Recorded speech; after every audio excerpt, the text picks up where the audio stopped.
നമസ്കാരം. ഈ കഴിഞ്ഞ ദിവസം മുതൽ മിനിഞ്ഞാന്ന് മുതൽ കേൾക്കുന്ന ഒരു കാര്യമാണ് ഇന്ത്യ വെടിനിർത്തലിന് പാകിസ്ഥാൻ ഇങ്ങോട്ട് റിക്വസ്റ്റ് ചെയ്തു. ഇന്ത്യ വെടിനിർത്തലിന് സമ്മതിച്ചത് എന്തുകൊണ്ട്?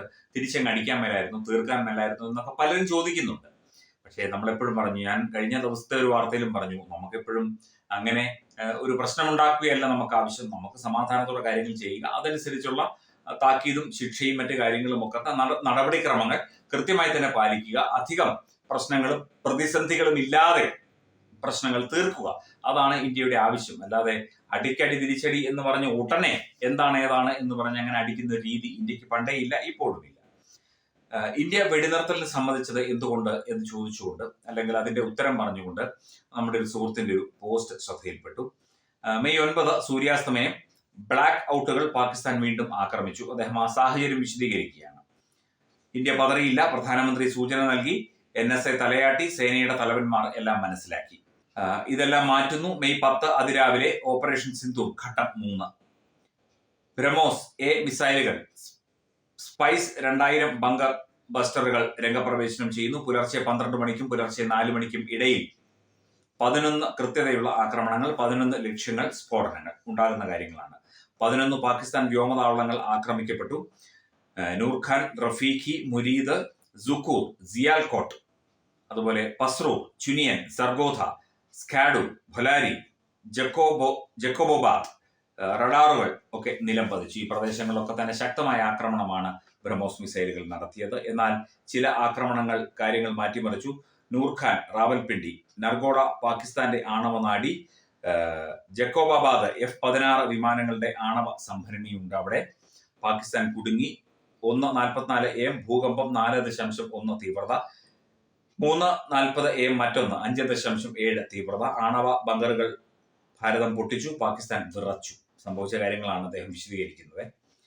7:40 AM പാകിസ്ഥാൻ അടിയന്തര NCA യോഗം വിളിച്ചു. ഒരു ആക്രമണം കൂടി ചെയ്താൽ പാകിസ്ഥാൻ പാഠപുസ്തകത്തിലെ ഒരു പേജ് മാത്രമായി മാറുമായിരുന്നു. ഉടനെ ഇന്ത്യ അടുത്ത് അടിക്കും, പിന്നെ അവൻ തീർന്നു. ഹോട്ട്ലൈനുകൾ മുഴങ്ങി. വാഷിംഗ്ടൺ, ബ്രസൽസ്, ബീജിംഗ്, പാകിസ്ഥാൻ ഇല്ലാതാകും എന്ന് അമേരിക്കയ്ക്ക് നന്നായിട്ട് അറിയാം. ദക്ഷിണേഷ്യയിലെ അമേരിക്കയുടെ സ്വാധീനം നഷ്ടപ്പെടും. അതേസമയം മെയ് 10 വൈകുന്നേരം പ്രഖ്യാപനം നിശ്ചയിച്ചു. പിന്നെ കാലതാമസം. ട്രംപ് കോപാകുലനായി. ട്രംപ് ഡൽഹിയെ വിളിച്ചു. ഇത് താൽക്കാലികമായി നിർത്തുക. സത്യം പറഞ്ഞാൽ അമേരിക്ക പേടിച്ചു. ഇന്ത്യ മറുപടി നൽകി, അവർ നേരിട്ട് വിളിക്കട്ടെ, അപ്പോൾ ആലോചിക്കാം. ട്രംപ് ഇസ്ലാമാബാദിനെ വിളിച്ചു. നിങ്ങൾ പോയി ഭാരതവുമായി സംസാരിക്കൂ. 3:35 PM May 10. DGMO Pakistan, DGMO ഇന്ത്യയോട്, ഞങ്ങൾ ആയുധങ്ങൾ താഴെ വയ്ക്കാൻ തയ്യാറാണ്. 5:33 PM ട്രംപ്. ഇന്ത്യ വെളിപ്പെടുത്തുന്നതിന് മുൻപ് വെടിനിർത്തൽ ട്രംപ് തന്നെ പ്രഖ്യാപിച്ചു. വൈകുന്നേരം 5:38 പാകിസ്ഥാൻ ഔദ്യോഗികമായി പ്രഖ്യാപിച്ചു. വൈകുന്നേരം 6 മണി ഇന്ത്യൻ വിദേശകാര്യ മന്ത്രാലയം വെടിനിർത്തൽ പ്രഖ്യാപിക്കുന്നു. ആലോചിച്ചു നോക്കൂ, ആ ഭൂകമ്പങ്ങൾ സ്വാഭാവികമായിരുന്നു, അതോ ബ്രഹ്മോസ് പാകിസ്ഥാന്റെ ബങ്കറുകൾ തകർത്തത് കൊണ്ടാണോ? പിന്നെ വേറൊരു കാര്യം, പാകിസ്ഥാന്റെ ആണവായുധങ്ങൾ എവിടെയിരിക്കുന്നു എന്ന് വരെ നമുക്ക് കൃത്യമായി അറിയാം. അവിടെ ചായ വിൽക്കാനും ഷൂ പോളിഷ് ചെയ്യാനും പച്ചക്കറി വിൽക്കാനും ബാർബർ ഷോപ്പ് നടത്താനും നടക്കുന്ന നമ്മുടെ പയ്യന്മാർ, മാതൃരാജ്യത്തിന്റെ വൈഭവത്തിനു വേണ്ടി സകലതും പണയം വെച്ചവർ ഉണ്ട് അവിടെ. ISROയിൽ ഇരുന്നു കൊണ്ട് സദാ കഴുകൻ കണ്ണുകളുമായി പാകിസ്ഥാന്റെ ഓരോ മുക്കുമൂലയും നിരീക്ഷിക്കുന്നവർ. അവർ ഉറങ്ങാതിരിക്കുന്നത് കൊണ്ടാണ് നമുക്ക് ഉറങ്ങാൻ സാധിക്കുന്നത്.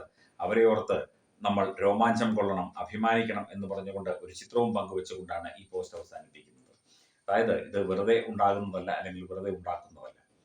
ഇത് ഭാരതത്തിന് മുന്നിൽ, ഭാരതത്തിന്റെ ചിന്തകൾക്ക് മുന്നിൽ, ഭാരതത്തിന്റെ ശേഷിക്ക് മുന്നിൽ, ഭാരതത്തിന്റെ സ്ഥൈര്യത്തിന് മുന്നിൽ, ഭാരതത്തിന്റെ ധൈര്യത്തിന് മുന്നിൽ അമേരിക്ക അടക്കമുള്ള ലോകരാജ്യങ്ങൾ കീഴടങ്ങുന്നതാണ്, അല്ലെങ്കിൽ അവർ പഞ്ചപുച്ഛമടക്കി നിൽക്കുന്നതാണ്. അത് ഭാരതം ഒരു ക്രൂര രാജ്യമായിട്ടോ അല്ലെങ്കിൽ യുദ്ധകുതിയന്മാരായിട്ടോ ഒന്നുമല്ല. നമ്മുടെ നയതന്ത്രം, നമ്മുടെ സാങ്കേതിക വിദ്യ, നമ്മളെ ലോകത്തിന് ആവശ്യമുണ്ട്, നമ്മളെ പല രാജ്യങ്ങൾക്കും ആവശ്യമുണ്ട്. പല രാജ്യങ്ങളിലും പല കാര്യങ്ങളിലും അന്താരാഷ്ട്ര വിഷയങ്ങളിലും നമുക്ക് ഇടപെടാൻ സാധിക്കൂ എന്നുള്ള ബോധ്യം അമേരിക്കയ്ക്ക് അടക്കം ഉള്ളതുകൊണ്ട് എന്തായാലും വെടിനിർത്തലും മറ്റു കാര്യങ്ങളും ഒക്കെ തുടരട്ടെ. പ്രശ്നങ്ങൾ ഉണ്ടാകാതിരിക്കട്ടെ. പാകിസ്ഥാനിൽ ജനങ്ങൾക്കും സാധാരണക്കാർക്കും ഒന്നും പ്രശ്നങ്ങൾ ഉണ്ടാകാതിരിക്കട്ടെ. പക്ഷേ ഇന്ത്യയെ ചൊറിഞ്ഞാൽ, ഭാരതത്തെ ചൊറിഞ്ഞാൽ, അങ്ങനെ ചൊറിയും വാങ്ങി തിരിച്ചു പോരുന്ന, മാന്തും വാങ്ങി തിരിച്ചു പോരുന്ന ചരിത്രം നമുക്കില്ല എന്നത് എല്ലാവർക്കും അറിയാം. അത് ഇനിയുള്ള തലമുറയ്ക്കും അറിയാം.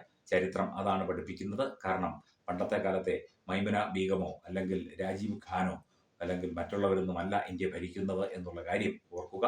നരേന്ദ്ര ദാമോദർദാസ് മോദി എന്ന ഇന്ത്യൻ രാഷ്ട്ര സ്നേഹിതരാണ്, അല്ലെങ്കിൽ രാഷ്ട്രത്തെ സ്നേഹിക്കുന്ന സേവിക്കുന്ന പ്രധാന സേവകനാണ് രാജ്യം ഭരിക്കുന്നത് എന്നുള്ള കാര്യവും ലോകരാജ്യങ്ങൾക്ക് മുഴുവൻ അറിയാം. ഡൊണാൾഡ് ട്രംപിനും നന്നായിട്ട് അറിയാം. തുമ്പമൺ ശ്രീ വടക്കുംനാഥൻ ക്ഷേത്രം, അമ്പലക്കടവ്, പത്തനംതിട്ട. ശ്രീമദ് സ്കന്ദപുരാണ മഹാസത്രം 2025 മെയ് 11 മുതൽ 18 വരെ. ബ്രഹ്മശ്രീ മുംബൈ ചന്ദ്രശേഖര ശർമ്മയുടെ മുഖ്യ കാർമ്മികത്വത്തിൽ മഹാഗണപതി ഹോമം, സ്കന്ദപുരാണ പാരായണം, മഹത് പ്രഭാഷണങ്ങൾ, പൂജഹോമാദികൾ, കലാസാംസ്കാരിക പരിപാടികൾ. സത്രയജ്ഞ കർമ്മങ്ങളിലേക്ക് എല്ലാ ഭക്തജനങ്ങളുടെയും സാന്നിധ്യവും സഹകരണവും സാദരം അഭ്യർത്ഥിക്കുന്നു. മഹാസത്രവേദിയിൽ മെയ് 18 പഴനി അരുൾമിക ദണ്ഡായുധപാണി സ്വാമി ദേവസ്ഥാന അർച്ചക സ്ഥാനികർ ശ്രീസെൽവ സുബ്രഹ്മണ്യ ശിവശാരിയാരുടെ മുഖ്യ കാർമ്മികത്വത്തിൽ നടക്കുന്ന അതിശ്രേഷ്ഠവും സർവൈശ്വര്യദായകവുമായ സ്കന്ദഹോമം.